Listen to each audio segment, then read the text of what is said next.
Shortly after his discovery of the alpha helix, Dr. Pauling discovered another important folding structure, that is beta seed. In this structure,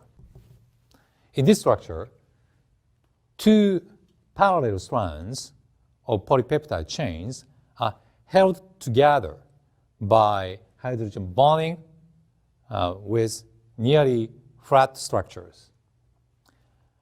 This folding structure also has hydrogen bonds between NH and CO.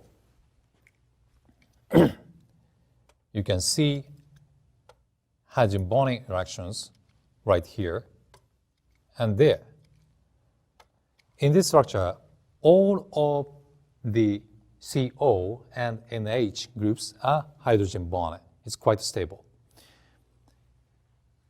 That's why these structures are quite stable, as I said. Here is another view of the beta seed.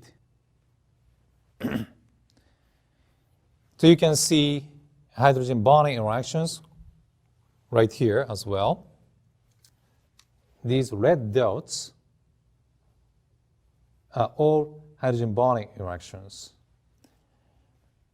Then I showed you the structures of alpha helix and beta seed.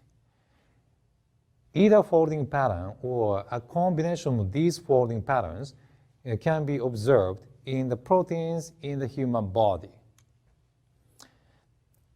Through this folding process, the genetic information carried by DNA molecules exhibits certain functions. Dr. Pauling passed away in 1994 at the age of 93. Although his great contribution to the analysis of protein structures is well appreciated, he also contributed much to the elucidation of the DNA structure. Dr. Pauling's discovery of the alpha helix in 1951 was followed by James Watson and Francis Crick's discovery of the double helical structure of DNA in 1953. In a way, Dr. Pauling's discovery of the alpha helix hinted that a biopolymer has a helical structure and can be stabilized through hydrogen bonding. So, however, what Dr. Pauling proposed about DNA structure was a triple helix rather than the double helix. If the Dr. Pauling had conceived the double helical structure, he might have been awarded a third Nobel Prize. Dr. Pauling received the Nobel Prize in Chemistry in 1954 for his discovery of protein folding and for his research into the nature of the chemical bond. He was also awarded a second Nobel Prize in 1962 for his campaign against nuclear weapons tests.